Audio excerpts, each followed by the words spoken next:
This is Bruce Friedman of Adult Side Broker, and welcome to Adult Side Broker Talk, where each week we interview one of the movers and shakers of the adult industry, and we give you a tip on buying and selling websites. This week we'll be speaking with Tsukuru Fors of Tosai Productions.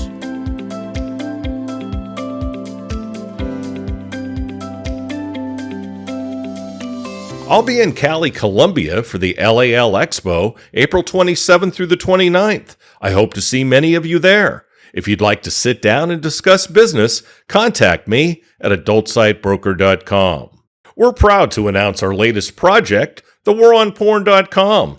You'll find articles on age verification laws and other attacks on our industry. It's to raise awareness of our industry's plight in the war on porn. You'll find all that and more at thewaronporn.com. Now time for our properties for sale at Adult Site Broker. We have a buyer who's looking for OnlyFans agencies, chatting companies, and OnlyFans traffic sites. He owns one of the top OnlyFans agencies in the world and many of the types of companies listed above. They have a large budget to acquire multiple properties. We have a premium AI companion platform focused on emotional realism and deep memory. Users interact with lifelike companions that remember every detail and respond with real emotion. They've just added advanced video capabilities. We're offering a growing free porn gaming site with adult sex games. The site is owned by one of the top entrepreneurs in our industry. We have a network of BDSM subreddits that has over 1.49 million users, over 3.8 million posts, and almost 45,000 comments. We have a buyer who's looking for dating and lifestyle sites in Europe. They'll also consider other geos. They currently operate some very successful sites. There's a unique platform that bridges the gap between mainstream social link services like Linktree and adult content creators on platforms like OnlyFans. They combine a bio link with the ability to sell virtual gifts. And there's a highly active, organically grown Reddit community centered around the stalking and foot fetish niches. It's one of the leading spaces for adult fetish content on Reddit. For more information on any of these listings, go to our listings page or contact us at adultsitebroker.com. Now time for this week's interview. My guest today on Adult Site Broker Talk is Tsukuru Fors of Tosai Productions. Tsukuru, thanks for being with us on Adult Site Broker Talk. Yeah, thank you so much for having me. It's a pleasure. Tsukuru is the lead consultant at Tosai Productions. They're a collective of industry experts. While most consultants can only provide the roadmap to market entry, Tosai is also able to offer services that help their clients in the execution of that entry, which may include marketing, targeting regions, identifying and negotiating deals with strategic partners, seeking investors, providing customer support in target regions and local languages, service and product localization, and PR support.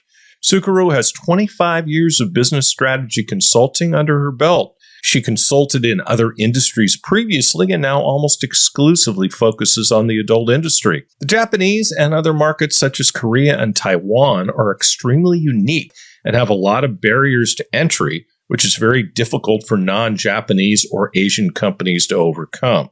So, Tsukuru, tell me a little bit more about what you do exactly. Yeah, so thank you so much for the introduction. You kind of said it all, but... Oh, say it again. Yeah, I know. I'll do that. Totally.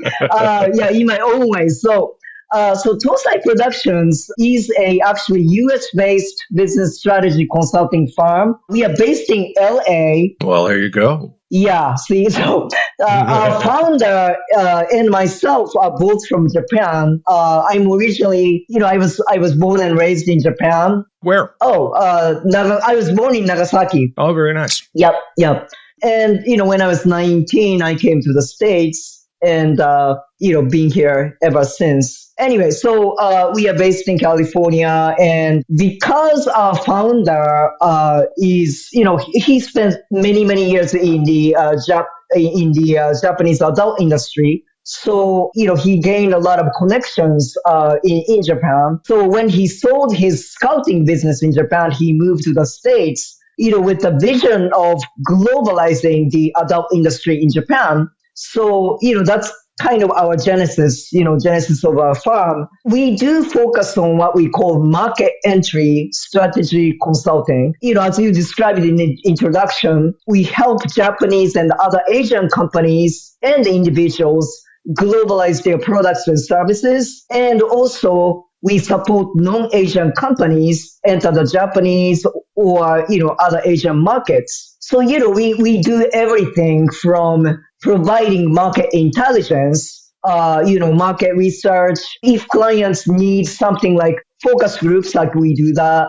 But not only like market intelligence and like strategy planning, and also sometimes we do provide things like project management. That's kind of, that's not that different from traditional consulting firm. But, as you described in the introduction, our really like strength comes from the fact that we can provide operational services, which often, business strategy consulting firm cannot do, because, providing operational services requires a lot more different skill sets or capabilities and, boots on the ground, so to speak, right? So we have all of that because our firm, again, as you said, it's a collective of experts. So we have marketing experts, we have experts in finance, we have people like myself who is well versed in like strategy building and execution.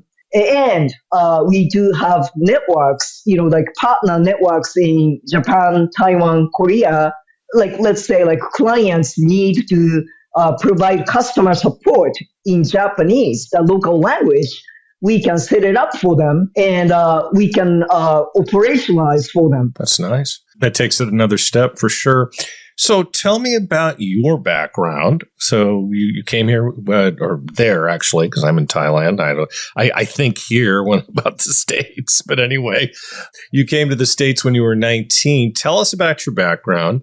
I understand you did other types of consulting. What types? Yeah, so I spent 21 years of my life, like consulting, like for lack of a better word, like mainstream traditional industries, right? So my role in the previous company was primarily like research and also like report writing. I was a report writer for many, many years. So I spent studying, researching about winning strategies in any given market. I guess my portfolio looks like, everything from e-commerce, overall internet businesses, hospitality, publishing, entertainment.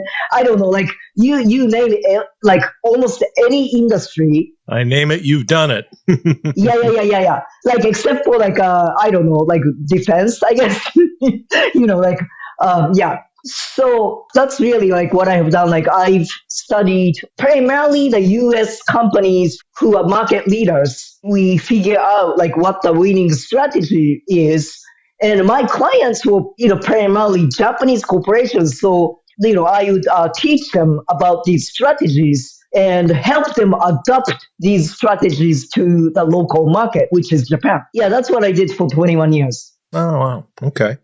So give me the perfect description of a Tosai client. That is an interesting question because Tosai doesn't really have a typical client because we work with almost everyone. That is to say, we work with platforms like campsites, tube sites, pay sites. So platforms and also studios. We work with performers and creators. We work with technology providers, service providers that provide solutions to adult industry players, and so on and so forth. The only requirement that we have for our clients is that they are serious about cultivating a new market and are willing to do what it takes. But that's like all we ask. So, we work with any client. The size really doesn't matter, like from big to small. They can be corporations, they can be individuals. Interesting. So what should companies pay attention to for a market entry project to be a success? Give me the three most critical things. Right. Okay. I actually put a lot of thoughts into this. And because first, I was kind of thinking like, okay, so how should I approach this question? Because I could just speak to like specifically to the adult industry. However, I kind of decided, like, okay, I will actually like speak on this from a perspective of like not only adult industry, but really any business, because to me, even though the adult industry and market has, uniqueness about them, of course, but business is a business. So three things. I'm cheating a little bit here because I packed a lot of things in these three parts. But anyway, the first thing I think the companies should pay attention to is what I call explicit rules of the local market. So that means, like local laws and regulations. It's kind of no-brainer. Nobody wants to do, anything illegal, right? Because you don't want to get into trouble with the authorities. Nobody looks that good in an orange jumpsuit. Let's face it. Right. Exactly. And if you are, criminalized and prevented from doing business, explicit rules, local laws and regulations. So secondly, number two is what I call implicit or unspoken rules. So that includes, things like local tastes and needs, which should be explored for both the buy side and the sell side of the market. So in order to sell, you are procuring goods, regardless of whether they be physical or digital. So, you may want to ask questions like, how do you procure goods in the local market? How do the vendors, quote unquote, supply in the local market? How do they like to get paid? What about the consumers? How do they like to consume? How do they like to pay for the goods? Exactly. That's so important. Right. And also, critical part of this implicit or unspoken rules is about the industry rules. That's very important too. So for instance, in Japan, when foreign players try to break into the market, they are often called the black ship. Ship as in like a boat, right? Black ship, which is a reference to the American trading ship, arriving in Japan in 1853 to open up the country for trades, right? Because Japan was, closed country. They didn't trade with, foreign countries for a very long time, like about 400 years. So the black ship is big and scary, and there is an element of threat and force in that language, right? So you could forcibly cultivate the market if you are big and powerful. However, we always advise our clients to play well with others, so to speak. Well, and you have to do that in Japan, because as much as we'd like to think that isn't the case, I happen to know from having a friend who lived there that was it Gaijin? Yeah. Right. You laugh. Anti-Gaijin or anti-foreigner sentiment is definitely high, correct? Yep. Mm-hmm. Now, especially nowadays, yeah. Mm-hmm. Oh, well, look who's in the White House, right? Oh, well, I mean, and also though, again, this is no brainer either, but like historically speaking, Japanese and also like other Asian markets, the industries are, quite xenophobic. They don't really want foreign players to come in. So, historically speaking, like if you look at any given industry in Japan, they've done everything to prevent from like foreign players to enter the market. There's a lot of protectionism all over the world now, including the U.S., unfortunately. Exactly. And in my opinion, it's really bad for the industry. And, I can say, especially, I'm going to speak to this, I think, later, but, especially in the adult industry. So anyway, building rapport with industry peers, goes a long way. Sure. And you guys can certainly help facilitate that because you're insiders. Exactly. So third thing actually is in alignment with what I just spoke about, partnerships. So I think, for companies who want to enter the market, like a new market, I think it's very important for them to analyze the ecosystem of the market. What are you bringing to the table? Your competitive differentiation is very, very important. Sometimes overseas players want to enter a new market because and they think they're going to be successful because they are new. New is not necessarily good. You need to have something that sets you apart, right? So that being said, you don't have to be good at everything. What you are not good at or what you are lacking, you can supplement by teaming up with others. So in that sense, your competitors, quote unquote, could be allies actually. So I think it's important for you to, again, look at the market as an ecosystem and strategize where you fit in or create a space for you to fit in. Right. So what are the common mistakes that companies tend to make with market entry? Right, okay.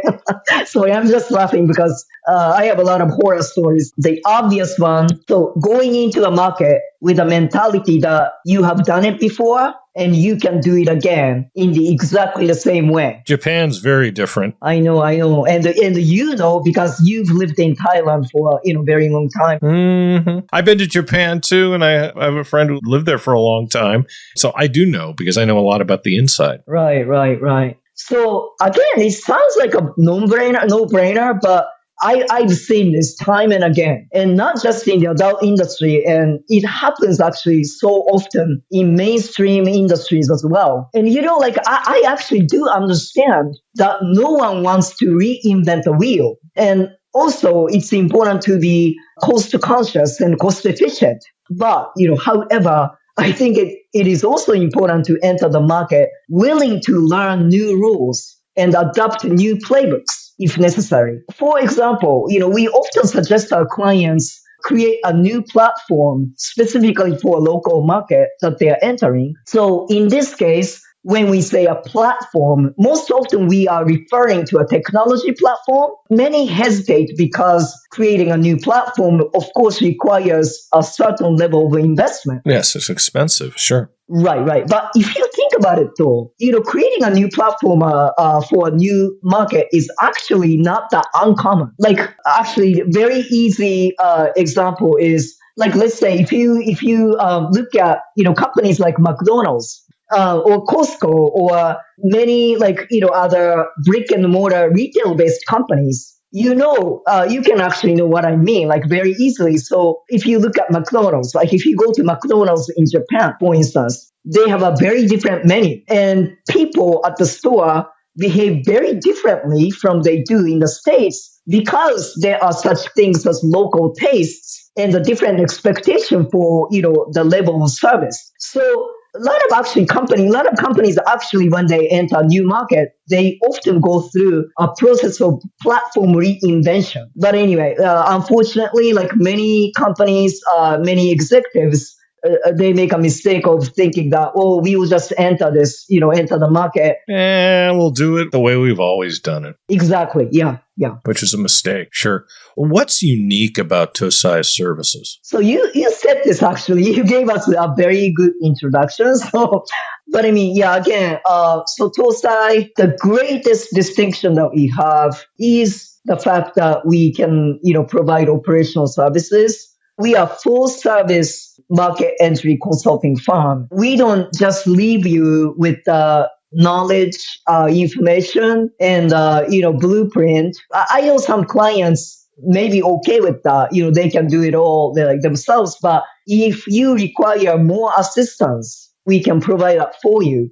We can pretty much do it all. Like let's say, we get this request a lot. Like for instance, if you're a platform, you need user traffic. So, if you need Japanese traffic, we can make an introduction, like, let's say, like Japanese DSP, for instance. Like in that sense, like if we can do a potential partner search and we can negotiate on behalf of you, so things like that. And also, like, as I said, customer, like if you need customer support in a local language, we can set it up for you as well. If you need to cultivate, creator performer relationships or agency studio relationships, we can do that because we have boots on the ground. Sure. You got all those contacts.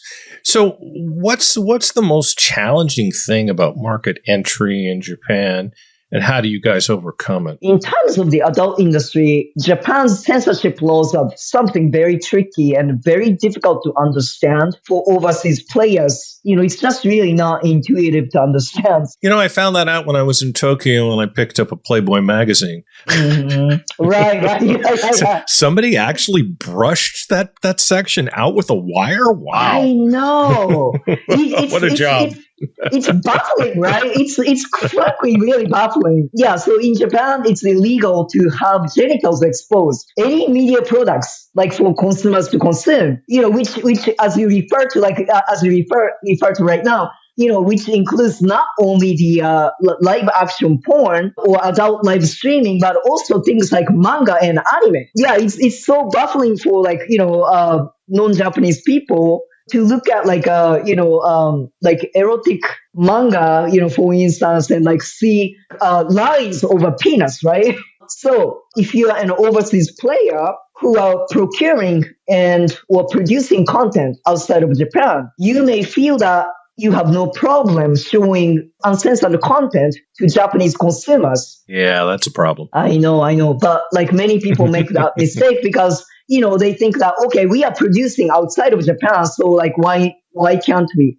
So the tricky part is unless you have a physical office in Japan, it is not very likely for the Japanese authorities to come after you. But for providing, uncensored content to Japanese consumers, you are automatically considered illegal, as you said, right? So if you allow content creators and the models to display, sell, or broadcast uncensored content, you are putting these creators and the models at risk. So adhering to the Japanese laws is important, not only because you don't want to get yourself into trouble with the Japanese authorities, but also it may alienate or antagonize the Japanese industry players. Not a good thing, especially considering who some of the owners are. But we won't go there. So, so what makes you like that? What makes the Asian market so fascinating right now? Oh, yeah. So, thank you so much for that question. So Japan, I'm going to start with Japan. Japan is, as you know, a very mature market with a very big market. And the industry is changing right now so much. It's a historic moment for the adult industry in Japan because the market is actually being forced to change in order to survive. Okay, yeah, so let me explain. So in Japan, to this day, it has been very rare for studios to have their own pay sites, right? I'm just stating this as an example. So, and I'm going to mention names here. So, Fanza, Fanza, Fanza is a dominant marketplace who has a monopolistic hold on the market. They charge something like 70%. I mean, they take 70% of the sales that are made on their platform, and rest that 30% is being shared. This meager 30% is being shared by the production or creator side of the business, right? That's the opposite of OnlyFans. Right. Yeah, I'm glad you mentioned that because I was going to say, so with the rise of fan sites like Fantia and MyFans, which is an equivalent of OnlyFans or, platforms like Fansly in the States, the balance of power in the market is gradually shifting right now. We believe that there are huge opportunities for overseas players to open up the Japanese market or to invest in the Japanese market or to partner with the local players to reinvent the Japanese market because it's so needed right now. How much of a market is there, by the way, for instance, on these creator sites for white women and men for Japanese consumers? Is that a big market? Okay, good question, right? I know. So I will be honest in saying that, Japanese men tend to prefer, Asian women or Japanese women. That being said, there's always a niche, right? I mean, there are people, who prefer other racial groups, like, white performers, Latina performers. So there's a market for that too. And also, I think historically speaking, there has been a huge hurdle, for a huge barrier of entry foreign players or foreign performers. And censorship laws that we spoke of has a lot to do with that. But that's changing as well. I think it's about time for a platform or platforms to emerge in the Japanese market that make it easier for foreign players to enter and appeal to the Japanese users. So that's happening as well. That's good. Yeah. It's a good thing, for all around. And there's Taiwan, speaking of different markets. So Taiwan is a very, very interesting market as well because porn was illegal in Taiwan till, very recently. But since it's been legalized, the industry has been flourishing. There are many studios, local adult cam platforms, cam models. There are two competing consumer shows where we highly recommend, adult companies in the West go and check things out because it's fascinating. I may do that. We should talk about that definitely afterwards. Yes. Yeah, you should. And Korea is an interesting market as well with tons of contradictions and beautiful models. Oh my God, yes. Oh God, yeah, gorgeous. Yeah, the Korean people are beautiful. There's no two ways about it. I've always thought Korean women were stunning. Censorship laws in Korea are very strict. Actually more strict than in Japan. Yeah, so that's why I say contradictions. So do they pixelate too? They do. Ah, geez, really? And also, you almost cannot show like anything suggestive. Really? Well, that's not much of an adult market then, is it? Well, the thing is, though, there are like, platforms emerging. They're producing like really high quality content. So, and speaking of contradictions, there's a huge backlash against porn from time to time to such an extent that, I think last year, a consumer show was shut down days before its opening because there was a huge protest, by the women's rights activists. Ah, yes. But I mean, as I was saying, like on the flip side, there are porn studios that are producing very, very high quality content. And they actually totally stole the show when they exhibited in the consumer shows in Taiwan earlier this year. So, it's a very exciting market as well. So Asian Pacific adult entertainment market is more than 23% of the global adult entertainment market. Jeez. Yeah, it's a huge industry and market. It's amazing. What are the most exciting projects you guys are working on now? Well, let me tell you. So, there are adult consumer shows in Asia. As I mentioned in Taiwan, there are, big shows. And like there are product-oriented adult shows like in Hong Kong. Yes. I know the promoter. No comment. Yeah. Anyway. Yeah, right. But no adult industry business conferences in Asia yet. Yes, I know. I almost did one once. Yeah. It's very smart of you because that's what we are excited about. We are working on producing adult industry business conferences in Asia. Really? Wow. Let me know about that. I'm in. Sounds good. I was going to say, so what we are actively working on right now is what we are tentatively calling the Fuzoku Con. Let's see, Fuzoku Con. So the word Fuzoku literally means morals or manners in Japanese, but it is a euphemism for sex industry. The sex industry in Japan is a highly regulated industry, and for that reason, it is big, vibrant, and has been known for its creativity. So in Japan, sex trade involving penetrative sex, penetrative intercourse is considered illegal, but almost everything else is legal. The size of the Fuzoku industry in Japan is 30 to 45 billion US dollars annually. Wow. Yeah, it's huge. So we are working on hosting a conference in Tokyo where industry peers all over the world can learn from each other and exchange ideas. And also like industry people, from outside of Japan get a taste of like what the Fuzoku industry is like in Japan. I can't wait. You got to let me know about that one.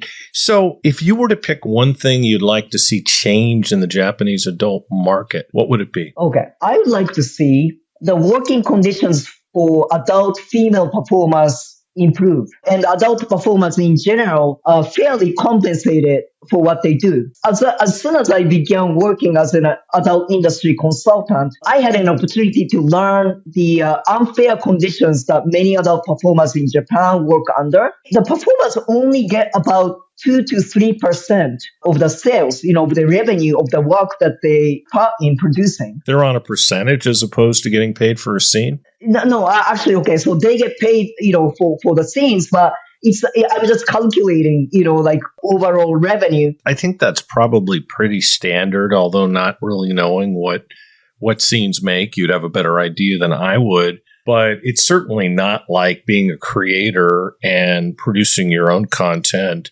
and getting the lion's share of it. That's true. Do I think performers should be compensated more for the scene? Sure, absolutely, because it's very hard work. Mm-hmm.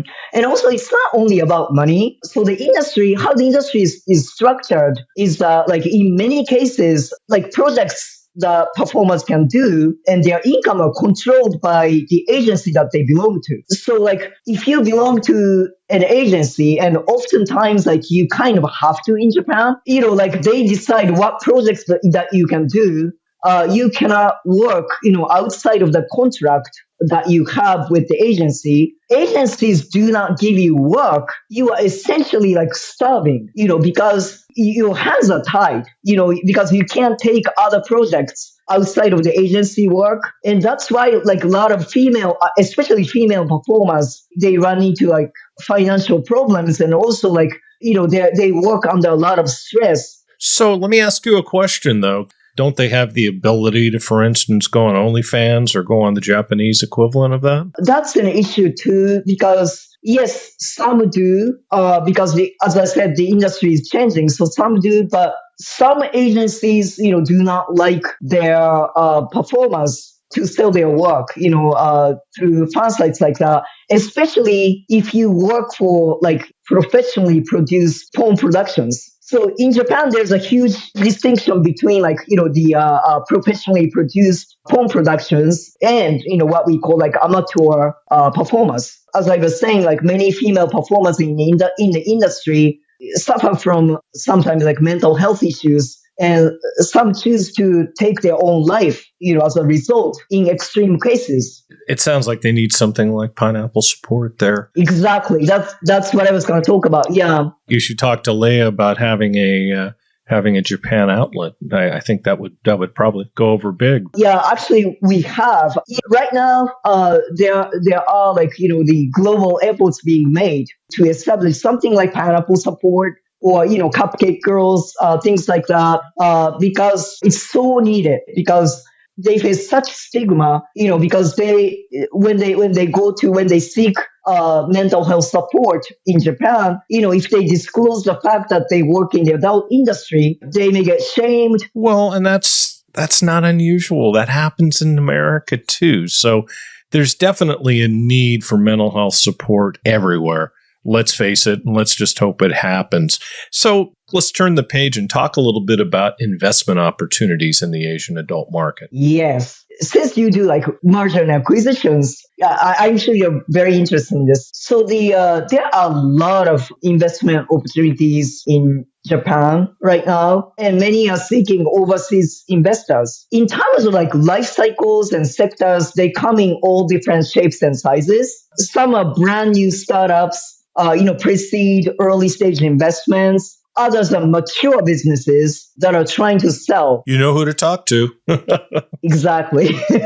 Great. So there are online-based businesses and offline businesses. I talked about Fuzoku Con that we are trying to do, right? As a part of the conference, we plan to do a pitch event as well. Where, potential investors and buyers can meet with the, sellers and entrepreneurs. In terms like Fuzoku, offline businesses, it is actually very difficult, if not impossible, for new entrants to start a new offline businesses. So it's actually a good way to enter the market to invest or either invest or acquire, existing businesses. And many of them actively seek overseas investors who are industry peers because they want real partnerships in cultivating the market. Yeah, I would think if somebody wanted to get into the Japanese market, that would be a great way to enter it in investing in a Japanese firm. Yeah, exactly. And also, many Japanese businesses are right now seeking what we call inbound opportunities, meaning attracting visitors from overseas to spend money at their business establishments. So they are seeking, they are looking for partners to make that happen. So that's why they are, aggressively and very actively looking for overseas investors and buyers. Interesting. Okay. Well, I'm seeing more and more investment firms contact me and have interest in the adult industry. In fact, I just had one yesterday from Hong Kong. And, it's interesting because investors worldwide are getting more and more interested in the adult industry, and I certainly have those sources, so people can certainly reach out, and you and I can certainly get together on some of this stuff that would certainly make some money together. Yeah, no, I'm seriously excited about potentially doing business with you, business together. Yes, indeed. So tell me about a company or business you've come across recently that you found intriguing, and what makes them interesting to you? Okay, so this is actually entirely very personal. At the test frag, I met folks at ericalast.com out of Spain. And it seriously is my latest obsession right now. I think the site is really so exquisite. No, she does amazing work. Yeah, their content is so sensual, erotic, and really luscious. Unfortunately, though, when you say feminist porn, I think it may come with not so flattering connotations for some, or it may not communicate exactly what it is. Oh, I don't think it's a real good handle, to be honest with you. I wouldn't necessarily use that handle because the term feminist isn't always the most positive for men. Yeah, and especially for the adult industry, as I mentioned, places like Korea, it's kind of antagonistic, or they have antagonistic relationships. So anyway, I was trying to explain, the site to industry folks in Japan recently.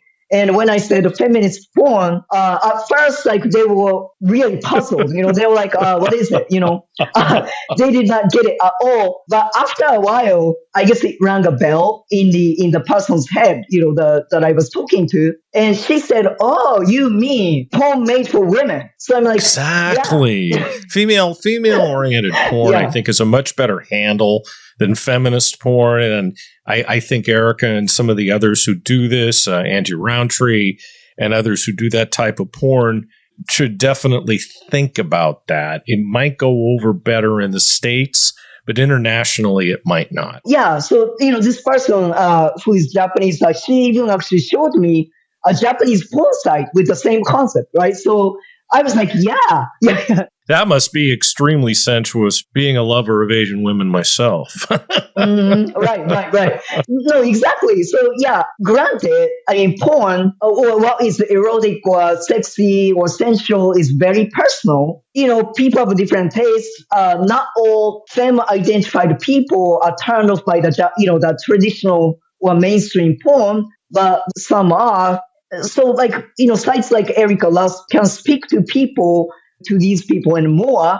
I think that people who consume traditional mainstream porn also find content on ericalust.com hot and sensual too. Oh, yeah. How can you not? Right. The funny thing was, though, the other day I ran into this British lady traveling to LA, or, I met her in LA. She was spending some time in LA as I think, wedding, celebrating the wedding anniversary with her husband. So, and somehow, we got into talking our jobs. And, she asked me, if there is any porn site that I can recommend. So I recommended Erica Lust to her. And she was really intrigued and excited because she said, she's always looking for something that's more story oriented. Yeah, it shouldn't all be the pizza man shows up, the gal goes down on him, and she gets a facial. Yeah, right, exactly. So, yeah, I hope she checked it out that night, and hopefully, it made her night with her husband a bit spicier than usual. Well, here's hoping. Tsukuru, I'd like to thank you for being with us today on Adult Side Broker Talk, and I hope we'll get a chance to do this again soon. Yeah. Thank you so much, Bruce. It has been fun, a lot of fun for me. Thank you so much. Thank you. My broker tip today is part 5 of how to buy a site. Last week we talked about how to determine the value of a site, how to negotiate the sale, and how to get to the point of drawing up an agreement. So now you're talking to your attorney and you're having them draft an agreement. What should be in it? Well, your attorney should guide you through the legal side, but here are some considerations to keep in mind from a buying standpoint. What's the date you'd like to close? Make sure you know you'll have the money to either pay the deposit or the entire amount of the purchase by that date. I've had buyers who aren't ready, and that just causes issues. Make sure that all of the assets you're purchasing are in that agreement, such as every domain included in the sale, processing and payment accounts, relationships with vendors, all records including 2257 data, software to run the sites, and any other assets such as source code for the sites. Of course, it should spell out any payment schedule if there is one. Who's responsible for closing costs, such as paying for escrow? And there are always terms that are unique to yours and the seller's situation. This assumes you're the party responsible for drawing up the agreement. If the seller is drawing up the agreement, then it's important that you express all of this to your attorney so they can check the seller's agreement and see if any changes are necessary. We'll talk about this subject more next week. And next week we'll be speaking with Anthony Rivera of LAL Expo. And that's it for this week's Adult Side Broker Talk. I'd once again like to thank my guest, Tsukuru Fors of Tosai Productions. Talk to you again next week on Adult Side Broker Talk. I'm Bruce Friedman.